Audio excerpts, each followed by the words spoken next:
আসসালামু আলাইকুম। সম্মানিত সুধীমণ্ডলী, আমরা আজকে একটা বিষয়ে আলোচনা করব ইনশাল্লাহ। এটা গাজওয়া হিন্দ। এই বিষয়টা কি এবং এটার উপরে আমি কিছু কথাবার্তা বলার নিয়ত করেছি ইনশাল্লাহ। প্রথম শব্দ হলো গাজওয়া। আপনারা এটা গাজওয়া হিন্দ বলছেন, তো গাজওয়া হলো ওই যুদ্ধকে বলা হয় যে এই যুদ্ধে স্বয়ং রাসূলুল্লাহ সাল্লাল্লাহু আলাইহি ওয়াসাল্লাম অংশগ্রহণ করেছেন। এই এই হিন্দুস্তানের যুদ্ধ যেটাকে গাজওয়া আপনারা কী করে বলছেন, এটা হলো প্রথম প্রশ্ন। তারপরে ভারতে যুদ্ধ হবে, এটার কি প্রমাণ আপনাদের কাছে আমাদের কাছে আছে? আমি তো মনে করি কিছুই নাই। তারপরে হিন্দ শব্দটা যে গাজওয়া হিন্দ, আপনারা হিন্দ বলছেন, এই হিন্দ বলতে কি বোঝায়? এখানে তো হিন্দ সম্পর্কে যদি আপনি জানতে চান তাহলে এর রেফারেন্সও আপনাকে অনেক কিছু জানতে হবে। তা আমি সংক্ষেপে একটু বলি যে 712 খ্রিস্টাব্দে মোহাম্মদ বিন কাসিম সিন্ধু বিজয় করেন। অভিযোগ ছিল যে সিন্ধুর তৎকালীন রাজা দাহির, উনি সিন্ধুর রাজা ছিলেন। তো ওই সময় মুসলমানদের কিছু বাণিজ্য জাহাজ দাইবুল বন্দরে লুট হয়েছিল। পাইরেটস বা জলদস্যুরা মুসলমানদের বাণিজ্য জাহাজ লুট করেছিল।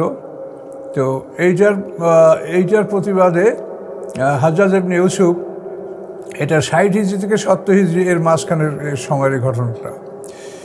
তো হাজ্জাজ ইবনে ইউসুফ সে রাজা দাহির কাছে ক্ষতিপূরণ চাইল যে এটার ক্ষতিপূরণ তুমি দাও। তো রাজা দাহির বললেন যে এই জলদস্যুরা তো আমার অধীনে নয়, এরা সমুদ্রের জলদস্যু, তারা সমুদ্রে দস্যুবৃত্তি করে, আমি এটা কী করবো, আমি এটার ক্ষতিপূরণ দিতে পারবো না। তখন ওই হাজ্জাজ ইবনে ইউসুফ তার জামাতা বা ভাতিজা মোহাম্মদ বিন কাসিমকে সিন্ধু বিজয়ের জন্য পাঠান এবং সেখানে মুসলমানরা সিন্ধু বিজয় করে। এই সিন্ধু বিজয় করার পর থেকে মুসলমানরা যখন এই অঞ্চলের লোকদের কথা বলতো, তো তারা বলতো সিন্ধি, এবং এইটা বলতে বলতে সিন্ধি থেকে হিন্দি, এই হিন্দি সিন্ধি, এই থেকে হিন্দুস্তান, হিন্দু, এই নামটা এখান থেকে আসে। তো এই কথাগুলো আমি পেয়েছি ভারতের একটা উর্দু পত্রিকা, এটার নাম হচ্ছে মেলাপ। এটা 71 স্বাধীনের পরপরই যখন ভারতেরও কিছু পেপার পত্রিকা আমাদের দেশে আসতো, তখন একটা উর্দু পত্রিকা মেলাপ, তো আমার একটা এই পত্রিকা পড়ার আমার সুযোগ হয়েছিল। ওই পত্রিকায় আমি এই তথ্যটা দেখেছি যে আসলে হিন্দু এটা কোনো ধর্ম না, বা এটা একটা মৌলিক কথা না। হিন্দুদের, ভারতবর্ষে যে হিন্দুরা, তাদের ধর্ম হলো সনাতন ধর্ম। হিন্দু ধর্ম বলতে কোনো ধর্ম নাই। ওই পেপারে কথা বলছে যে হিন্দু ধর্ম না, ধর্ম হলো সনাতন ধর্ম। আর আসলে এটাই বাস্তব। তার কারণ আমাদের এটা বুঝতে হবে যে আরব দেশ, মিশর, সিরিয়া, বাইতুল মুকাদ্দাস, এই যে অঞ্চল, এই অঞ্চলে তো খুব বেশি লোক বসবাস করে না। এর সাথে ভারতে, চীনে অনেক লোক বেশি বসবাস করে। ভারত একটা উপমহাদেশ, চীন তো একটা বিশাল রকম দেশ। তো এখন আল্লাহ কোরআন পাকে বলেছেন আমা কুন্না মুআযিবিনা হাত্তা নাবআসা রাসূলা। আল্লাহ বলেন যে আমি রাসূল প্রেরণ না করে কোনো জাতিকে আমি শাস্তি দানকারী হই না, আমি শাস্তি দেই না। তাহলে ভারতে, চীনে, এইসব দেশে অবশ্যই নবী রাসূল আসছেন। আর নবী রাসূলের বিষয়টা তো আমাদের কোরআনে 25 জন নবীর কথা বলা আছে। সেখানে তো আল্লাহ বলেই দিয়েছেন যে মিনহুম মান কাসাসনা আলাইকা ওয়া মিনহুম মান লাম নাকসুস আলাইক। সূরা নিসার মধ্যে সমস্ত একটা আছে। আল্লাহ বলেন যে তাদের কতকের কাহিনী আপনাকে বলেছি, কতকের কাহিনী আপনাকে বলিনি। তো সমস্ত নবী রাসূলদের কাহিনী তো আমাদের কাছে নাই। কাজে অসংখ্য নবী রাসূল পৃথিবীতে আসছেন, অবশ্যই তাদের মধ্যে কেউ কেউ ভারতে, চীনে অবশ্যই এসে থাকবেন। এসব অঞ্চলের লোককে যে দাওয়াত দেওয়া হয় নাই, এটা অসম্ভব। তো এ ব্যাপারে তো আমি ইতিপূর্বে আমার একটা বক্তব্য আমি দিয়েছি যে শ্রীকৃষ্ণ নবী হওয়ার সম্ভাবনা আছে, হতে পারে। আমরা গ্যারান্টি দিয়ে বলতে পারবো না, কিন্তু সম্ভাবনা আছে। অনেক মহামানব যাদেরকে পৃথিবীতে স্মরণ করা হয় বিভিন্ন নামে, বা তাদের চরিত্র সম্পর্কে কিছুটা বিকৃতি পাওয়া যায়, কিন্তু আমরা মনে করি যে মহামানব যারা, তারা ছিল অত্যন্ত চরিত্রবান, তাদের চরিত্রে কোনো ত্রুটি ছিল না। কিন্তু পরবর্তী তাদের ফলোয়ার্স যারা, তারা হয়তো তাদের চরিত্রে কিছুটা কলঙ্ক লেপন করে থাকতে পারে, কিন্তু মহামানব যারা, তারা আসলেই ভালো মানুষ। কোনো ধর্মে কোনো খারাপ কথা থাকে না, সমস্ত ধর্মগ্রন্থে ভালো কথা থাকে। আমি এটা জীবনে আমি তো খুব বেশি পড়াশোনা করি না, যে আমি একবার শিখদের গুরু নানকের লেখা একটা বই, কিন্তু লেখকের নাম আমি পাইনি, বইটার পৃষ্ঠা উপরে ছিল না। তো আমার পড়ার পরে লেখাগুলো খুব ভালো লাগলো। তো আমি একটা লোককে বললাম যে এই বইটা কার বই, কী বই? তো আমাকে বললেন যে এটা হলো গুরু নানকের লেখা বই। তা আমি দেখলাম যে সেখানে যে কথাগুলো লিখেছে তা কোনোটাই ইসলামের সঙ্গে সাংঘর্ষিক না। তাহলে এর থেকে বোঝা যায় যে আসলে ধর্মগ্রন্থ বলতে যদি কিছু থাকে বা যেগুলি আসে পৃথিবীতে প্রকাশ্যে গোপনে, এগুলির মধ্যে খারাপ কিছু থাকে না। খারাপ যা করার তা মানুষেরাই করে, শয়তানের ওয়াসওয়াসা, এটা মানুষেরা খারাপ করে। তাহলে এখন হিন্দুস্তানের যুদ্ধ, তো এখন এই হিন্দ বলতে কী বোঝায়, এবং মুসলমানরা যখন আরবে ছিল তখন সেই অঞ্চল, তখন পৃথিবীর অবস্থা কী ছিল, যোগাযোগ ব্যবস্থা কী ছিল। মুসলমানদের ভারতে আসার ইতিহাস পাওয়া যায় এই হাজ্জাজ বিন ইউসুফের জামানায়, অর্থাৎ আব্দুল মালিক ইবনে মারওয়ান যখন মুসলিম জাহানের রাজা ছিলেন, সেই সময় এই অঞ্চলে মুসলমানদের আগমনের কথা পাওয়া যায়।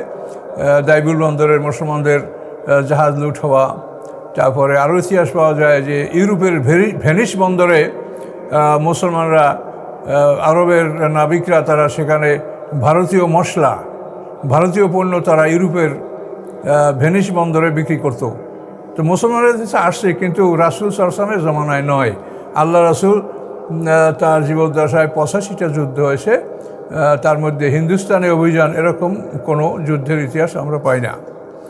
তো এখন কথা হচ্ছে, ইতিহাসের কথা গেলে কথা লম্বা হয়ে যাবে, আপনাদের কষ্ট হবে। তো বিষয়টা হচ্ছে যে আপনারা গাজওয়ে হিন্দ বলতে যে এই কথাটা আপনারা বলেন, এটার কি দলিল আছে? কোরআনে কি কিছু আছে?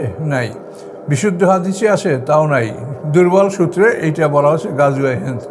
তো এটার আমার উপকারিতা বা ক্ষতি, এটা আমরা একটু নির্ণয় করব, যে এটা আমাদের কি হচ্ছে, ভালো কি মন্দ। প্রথমত আমরা বলবো যে এই যে কথা, ভারতে যুদ্ধ, ভারত খণ্ডবিখণ্ড হওয়ার কথা যে আপনারা যেগুলো বলেন, এগুলি তো আসলে শাহ নেয়ামতুল্লাহ, ওনার একটা ভবিষ্যৎবাণী বই আছে। এই শাহ নেয়ামতুল্লাহর ভবিষ্যৎবাণী বইতে এই ভারত সম্পর্কে এরকম ব্যাপক কথা বলা আছে। এখানে প্রথম প্রশ্ন হলো যে শাহ নেয়ামতুল্লাহ তিনি একজন বড় মাপের আলেম, তো এখন ভবিষ্যৎবাণী করার কি ইখতিয়ার ওনার আছে? আল্লাহ তো বলছেন ওমা তাদরি নাফসুম মাজা তাকসিবু গাদা, একটা মানুষ আগামী দিন কী করবে এইটা সে জানে না। তাহলে শাহ নেয়ামতুল্লাহ তিনি কি ভবিষ্যৎবাণী করার অধিকার রাখেন? তিনি ভবিষ্যৎবাণীর উপরে একটা বড় বই লিখেছেন, এবং এই বইটা ম্যাক্সিমাম হলো ভারতের সম্বন্ধে এই বইটা লেখা, যে ভারতে কোথায় কী হবে, কখন যুদ্ধ হবে, কখন কে জিতবে, কে পরাজিত হবে, এসব বিষয় নিয়ে বিশাল একটা ভবিষ্যৎবাণী তার আছে। তো এখানে তো আমাদের প্রথম প্রশ্ন যে ভবিষ্যৎবাণী করার অধিকার আছে একমাত্র আল্লাহর। আল্লাহ ভবিষ্যৎবাণী করতে পারেন, এছাড়া কোনো মানুষ, কোরআনে আল্লাহ বলে দিয়েছে যে কালকে কী করবা তুমি জানো না, তা তুমি ভবিষ্যৎবাণী করো কী করে? এবং এই ভবিষ্যৎবাণীগুলির মধ্যে যে সমস্যাটা আছে সেটা আপনারা দেখেন, যে ঈসা আলাইহিস সালাম আকাশ থেকে নামবেন, এটা কোরআনে প্রমাণ আছে। ওয়াইন্নাহু ইলমুল সাআতি ফালা তামতারুন্না বিহা, আল্লাহ বলেছেন যে ঈসা আলাইহিস সালাম হচ্ছে কিয়ামতের স্পষ্ট জ্ঞান, কাজেই কিয়ামত সম্পর্কে তোমরা সন্দেহ পোষণ করো না, কিয়ামত হবেই। এখন এই ঈসা আলাইহিস সালাম যে পৃথিবীতে আসবেন, এটা কোরআন দ্বারা প্রমাণিত, এবং তার আগমনের স্থল তিনি বাইতুল মুকাদ্দাসে অবতরণ করবেন। যেহেতু আল্লাহর যে বিধান সেটা হলো এই, যে পৃথিবীর থেকে যারা আকাশে যায় তারা বাইতুল মুকাদ্দাস হয়ে, ওখান থেকে বাইতুল মুকাদ্দাসে যে সিঁড়ি আছে, ওই সিঁড়ি বেয়েই তারা আকাশে ওঠে। আবার আকাশ থেকে যারা নামে তারা বাইতুল মুকাদ্দাস ওই সিঁড়ি বেয়ে তারা নামে।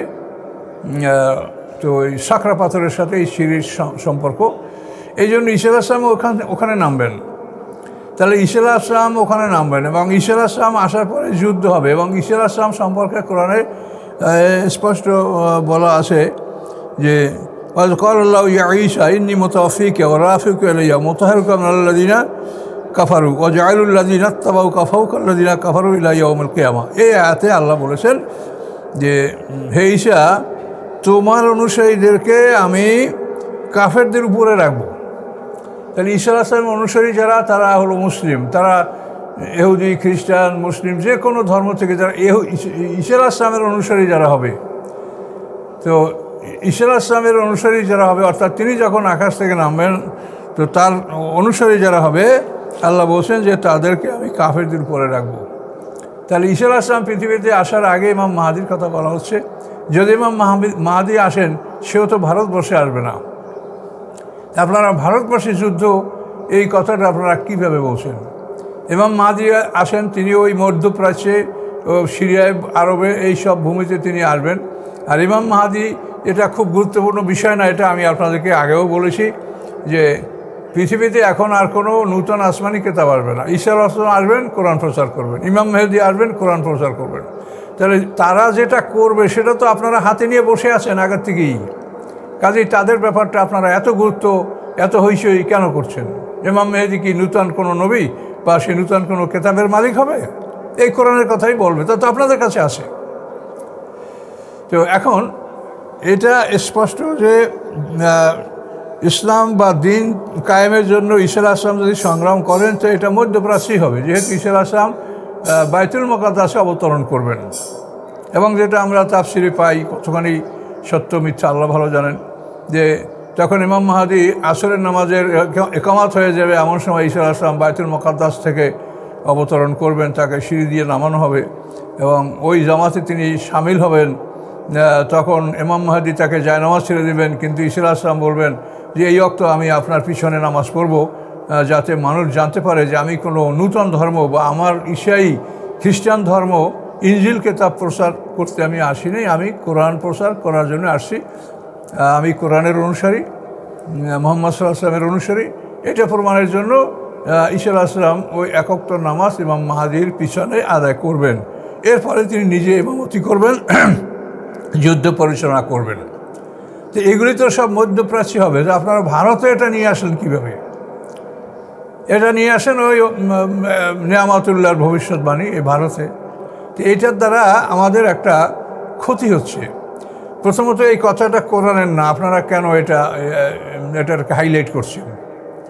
কোরআনে যে কথা নাই সে কথা আপনি জোর দিয়ে কী করে বলতে পারেন? আর এটার জন্য একটা অশুভ পরিণতি, সেটা হলো এই যে অতি সূক্ষ্মভাবে এটার দ্বারা হিন্দু মুসলমানদের মধ্যে একটা শত্রুতার বীজ বপন করা হচ্ছে।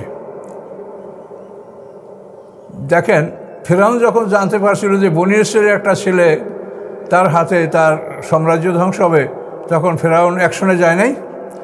নমরুদ যখন জানছিল যে এতদিনের মধ্যে একটা পুত্র সন্তান জন্মগ্রহণ করবে, তার হাতে তোমার সাম্রাজ্য ধ্বংস হবে, তখন নমরুদ যে অ্যাকশনে যায় নাই, গেছে, যাবেই। তো এখন যদি আপনারা এইভাবে ওয়াজ করেন যে হিন্দুস্তানে যুদ্ধ হবে, তাহলে হিন্দুস্তানের এখন ক্ষমতায় যারা আসে তারা তো অ্যাকশনে যাবে যে যুদ্ধ হবে, তার যুদ্ধ আমরা হইতে দেব না।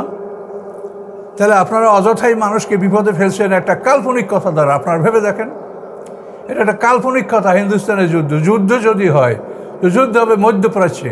ঈসা আলাইহিস সালাম আসলে মধ্যপ্রাচ্যে আসবেন, ইমাম মেহেদী আসলে মধ্যপ্রাচ্যে আসবেন। আপনার হিন্দুস্তানে, এখানে হিন্দু মুসলমানরা একটা প্রীতি বজায় রেখে তারা দীর্ঘকাল শত শত বছর, এমনকি হাজার হাজার বছর এখানে হিন্দু মুসলমান বসবাস করছে। প্রত্যেকটা দলের মধ্যে ভালো মন্দ লোক থাকে। হিন্দুদের মধ্যে কিছু উগ্রপন্থী থাকে, আবার মুসলমানদের মধ্যে এরকম উগ্র থাকে। কাজে এই জন্য এটা পুরো নিরাপত্তা, এটা কোনো দল বা কোনো জাতির মধ্যে এটা থাকে না, কিছুটা সমস্যা থাকেই। তো এখন অযথাই আপনারা যদি বলেন যে হিন্দুস্তানে যুদ্ধ হবে, তাহলে তো তারা মনে করবে যে আমাদের যুদ্ধ যারা করবে আমরা তাদের বিরুদ্ধে আগেই প্রস্তুত হই। তাহলে একটা হিন্দু মুসলমানের মধ্যে একটা শত্রুতার বীজ বপন করা হচ্ছে। অথচ এইটা আপনারা বিনা কারণে, বিনা দলিলে এটা আপনারা উস্কে দিচ্ছেন, যাতে ভারতে 20 কোটির অধিক মুসলমান ভারতে বসবাস করে, তারা যাতে একটা অশান্তির মধ্যে পতিত হয়। আপনারা এই ওয়াজ করে এই অশান্তি সৃষ্টি করছেন। আপনারা ভেবে দেখেন যে আপনাদের এটা করা কতখানি ঠিক হয়েছে।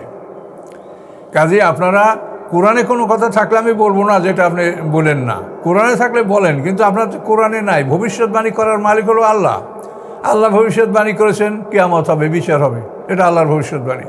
আল্লাহ ভবিষ্যৎবাণী করেছেন যে ইয়াজুজ মাজুজ এরা পৃথিবীতে ফিরে আসবে।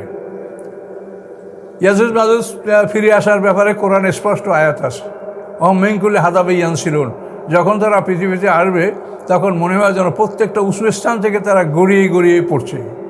ও তারাকনা বায়াজহম ইয়ামুজুফি বায়াজান, আল্লাহ বলেন তাদেরকে আমি যখন ছেড়ে দেব তখন তারা সমুদ্রের ঢেউয়ের মতো, যে একটা ঢেউ আর একটা ঢেউয়ের আশ্রে পড়ে, ওইভাবে তারা একটা দল আর একটা দলের আশ্রে পড়বে। এইভাবে ভীষণভাবে আমি তাদেরকে পৃথিবীতে পাঠাবো। যে জুলকারনাইন যাদেরকে দেওয়াল নির্মাণ করে যাদেরকে পৃথিবীর উত্তরাঞ্চলে আবদ্ধ রেখেছেন, এ সম্বন্ধে কোরআনে বলা আছে। এগুলো কোরআনের ভবিষ্যৎবাণী। এটা সম্বন্ধে আপনি গবেষণা করেন, কথা বলেন, এটা আপনি বলতেই পারেন। কিন্তু আপনি হিন্দুস্তানের যুদ্ধ এটা কোথায় পেয়েছেন? কোরআনে আল্লাহ বলছেন যে দাব্বাতুল আরদ বের হবে কিয়ামতের আগে, এটা কোরআনে। আখরাজনালাম দাব্বাত আল রাত, পশ্চিম থেকে সূর্য ওঠার কথা কোরআনে নাই। তো ওটার যদি প্রসঙ্গ আসে তো আমি অন্য সময় বলবো। তো এভাবে কোরআনে যে ভবিষ্যৎবাণীগুলি আছে আপনারা সেগুলোকে ভবিষ্যৎবাণী মনে করেন। বড় ভবিষ্যৎবাণী হলো কিয়ামত, যে কিয়ামত হবে, বিচার হবে। এই কথাটাই তো মানুষ বিশ্বাস করে না। এই কথা বিশ্বাস করলে পৃথিবীতে এত অশান্তি আসতে পারে না। কাজে এই জন্য আপনারা এই গজওয়ে হিন্দ ইয়া হিন্দু মুসলমানের মধ্যে একটা শত্রুতার বীজ আপনারা বপন করবেন না, আমি এটা মনে করি। হিন্দু মুসলমান ভারতে বসবাস করছে, তারা অনেক, তাদের সংখ্যা আমাদের বাংলাদেশে আমরা আছি তার সাথে তারা ভারতে বেশি। কাজে এই জন্য তারা যাতে মিলেমিশে থাকতে পারে এবং কারো বিরুদ্ধে কোনো উস্কানিমূলক কথা যাতে আমরা না বলি, এবং যে কথা কোরআনে নাই সেই কথার দ্বারা যদি আমরা একটা অশান্তির সৃষ্টি করি, এই জন্য এই আলেমরা দায়ী থাকবেন। কাজে এই ধরনের কথা আপনার বলার কোনো ইখতিয়ার নেই। ইমাম মাহাদি আসলে মধ্যপ্রাচ্যে আসবে, ঈসা আসলাম তো মুসলিম মধ্যপ্রাচ্যে আসবেন। কাজে ভারতকে আপনি কেন বলছেন? যুদ্ধ যদি হয় তো সারা পৃথিবীব্যাপী হবে, দুইটা ব্লক, মুসলমান এবং অমুসলিম, মুসলিম অমুসলিম দুইটা ব্লক এটা সৃষ্টি হবে। তো এটা তো ভারত কেন্দ্রিক না, এটা সারা বিশ্ব কেন্দ্রিক এটা হবে যদি হয়। আর হওয়ারই সম্ভাবনা, যেহেতু আল্লাহ তো কোরআন এটা বলে দিয়েছেন সূরা আল ইমরানের 55 নম্বর আয়াতে, যে ঈসা আসলামের অনুসারীরা যারা কিয়ামত পর্যন্ত কাফেরদের উপরে থাকবে। তাহলে কিয়ামত পর্যন্ত ঈসা আসলামের সাম্রাজ্য এটা যে বহাল থাকবে, এটা তো কোরআনেই প্রমাণিত। তাহলে ঈসা আসলাম আসবেন এবং তখন সংগ্রাম হলে এটা বিশ্বব্যাপী হবে এবং সেখানে ঈসা আসলামের রাজত্ব কিয়ামত পর্যন্ত বহাল থাকবে। তো এই ধরনের বিষয় নিয়ে আপনারা সতর্কতার সাথে কথা বলবেন। এবং ইমাম মেহেদি যারা করছেন, মেহেদির জন্য খুব অপেক্ষা, এবং শ্রোতারাও খুব কান পেতে শুনে মেহেদি কবে আসবে। কিন্তু মেহেদি আসলে কি আপনারা তার পক্ষে থাকতে পারবেন কি না, এটা নিয়ে বিরাট সন্দেহ আছে। তার কারণ আল্লাহ রসুল যখন আগমন করেন নাই, তার আগমনের সময় যখন কাছাকাছি ছিল, তখন পৃথিবীর ইহুদি আলেম, খ্রিস্টান আলেম, তারা কিন্তু আখিরি জামানার নবীকে পাওয়ার জন্যই তারা সিরিয়া অঞ্চল থেকে এই মক্কা মদিনা এইসব অঞ্চলে তারা বসবাস করছে, যে রাসূলের সাথে তাদের দেখা হবে, রাসূল কোন জায়গায় হিজরত করবেন সেখানে তারা বাড়িঘর করে আগের থেকেই বসেছিল। এই সব কিছু তাদের আকাঙ্ক্ষা। কিন্তু রাসূল যখন আসলেন তখন রাসূলের তারা বিরোধিতা করল এবং চরম বিরোধিতা করল। অথচ তার আগে তারা বলতেছিল অকানু ইয়াস্তাফতিহুন আল্লাযীনা কাফারু, তারা কাফেরদের বিরুদ্ধে মুহাম্মদ সাল্লাল্লাহু আলাইহি ওয়াসাল্লামের মাধ্যমে তারা বিজয় কামনা করতেছিলেন আল্লাহর কাছে। কিন্তু মুহাম্মদ সাল্লাল্লাহু আলাইহি ওয়াসাল্লাম আসার পরে তারা তার পক্ষ অবলম্বন করেন নাই। তার কারণ তাদের স্বার্থের ব্যাঘাত, তাদের স্বার্থের ব্যাপারে যে ওয়ালা তাসতাবিয়াতি সম্মানকারীরা দুনিয়ার নিকৃষ্ট মূল্য, এই নিকৃষ্ট মূল্য তাদেরকে পেয়ে বসেছে। তারা তাদের নিম্ন শ্রেণী থেকে যে একটা ধর্মীয় ট্যাক্স আদায় করত, তাদের থেকে ফসলের একটা অংশ, ব্যবসা বাণিজ্যের একটা অংশ, তারপরে পশুর অংশ, এগুলি তারা ইহুদি আলেমরা, খ্রিস্টান আলেমরা এটা গ্রহণ করতো এবং এগুলি তারা বসে বসে খাইত। তাদের সুদের কারবার ছিল, এই বিভিন্ন সুযোগ। এটাকে আল্লাহ বলেন সামানানকারীরা, যে তোমরা যে সামান্য নিকৃষ্ট মূল্যের বিনিময়ে আমার আয়াতগুলি বিক্রি করছো, এটা তোমাদের জন্য মস্ত অপরাধ। সামানানকারীরা মানে মাদ্রাসার শিক্ষকের বেতন, মসজিদের ইমামের বেতন, তা না, এটা আপনারা ভুল বুঝবেন না। এগুলি হচ্ছে তারা সময়ের মূল্য নিচ্ছে, আর ওরা নিচ্ছে এমনি আর আমাদের সমাজে যারা ধর্ম ব্যবসায়ী তারাও কিন্তু সম্পদটা এমনিই নিচ্ছে কোনো বিনিময় ছাড়া। আর যে শিক্ষক, যে ইমামতি করে, যে মুয়াজ্জিন করে, যে কাজ করে, তো কাজের বিনিময় নিচ্ছে। কাজে কাজের বিনিময়ে বেতন হবে না, এটা একটা জুলুম, এ কথা তো আপনি বলতে পারেন না। কাজে আল্লাহ তাস্তারবি আয়াতিস অনানকারীরা এই আয়াত দ্বারা কী বোঝানো হয়েছে আপনি বোঝেন না, আর বড় বড় কথা বলেন। কাজে বুঝে শুনে কথা বলেন। মুসলমানদের মধ্যে হিংসা বিদ্বেষ উস্কে দেওয়া ঠিক হবে না। আমরা একটা মুসলমানদের দেশ, আমরা কতখানি মুসলমান সেটা আল্লাহর কাছে প্রমাণিত হবে। তো আমাদের প্রতিবেশী দেশ, তাদের সাথে আমাদের শত্রুতা করার অনুমতি নেই, কোরআনে নাই। আপনি কি করে করবেন? কোরআনে আল্লাহ বলছেন যে আমার নিকটতম প্রতিবেশী জারেদিল করবা, জারেদিল জুনুব সাহেবে জাম, তোমার নিকটতম প্রতিবেশী, দূরবর্তী প্রতিবেশী এবং তোমার পাজরের সাথী, যাদের সাথে তোমাদের ওঠা বসা চলাফেরা আছে, এদের সাথে তুমি এহসান করবে। কাজেই আমরা এটা আল্লাহর বিধান অনুযায়ী করে যাব। তারা যদি না করে তা আল্লাহর পক্ষ থেকে আমরা তখন সাহায্য পাবো। কাজে আমরা আল্লাহর বিধানের বাইরে আমরা কোনো কাজ করতে যাব না। আল্লাহর বিধান অনুযায়ী কাজ করে আল্লাহর উপরে তাওয়াক্কুল করে থাকলে আমাদেরকে আল্লাহ রক্ষা করবে, এটাই হলো আমাদের মূল বিশ্বাস। আশা করি এটা আমাদের বিশ্বাসে কোনো ভুল নাই। তো এই জন্য আমি এই গাজওয়া হিন্দের উপরে আর বেশি কথা না বলে বললাম যে আপনারা এগুলি দিয়ে আপনারা হিন্দু মুসলমানের মধ্যে একটা শত্রুতার বীজ বপন করবেন না। এটা আপনারা অযথাই বলছেন। যুদ্ধ যদি হয়তো মধ্যপ্রাচ্যে হবে এবং সারা পৃথিবীতে হবে, সেখানে ভারত বলতে কিছু না। তো এই জন্য এই ব্যাপারে আপনারা সতর্কতার সাথে কথা বলেন, যাতে মুসলমানরা একটু সুস্থ জীবনযাপন করতে পারে। মুসলমানদের জন্য এখন কঠিন বিপদ, তার কারণ যে মুসলমানরা থাকবে, এটা যদি বলতে হয় তো একটু কথা তো বেড়ে যায়। মুসলমানদের সবচাইতে বড় শত্রু কারা? ইহুদি। ইন্না আসাদ্দান্নাসে আদাওয়াতাল লিল্লাযিনা আমানুল ইহুদা, মুসলমানদের সর্বশ্রেষ্ঠ শত্রু ইহুদি। 2 নম্বরে বলা হয়েছে আল্লাযিনা আশরাকু, যারা মুশরিক তারা। তাহলে এখন ইহুদিরা বর্তমানে সারা পৃথিবীতে মুসলমানদের বিরুদ্ধে যুদ্ধ করছে, নিরপরাধ মুসলমানদেরকে হত্যা করছে, এবং এটা চোখের সামনে আপনারা দেখতে পাচ্ছেন। দেখতে পেয়ে আপনারা সেই ইহুদিদের পক্ষ অবলম্বন করছেন গোপনে গোপনে। পৃথিবীতে এখন কিছু গোপন থাকে, গোপন থাকার দিন আছে এখন, যে মিডিয়া।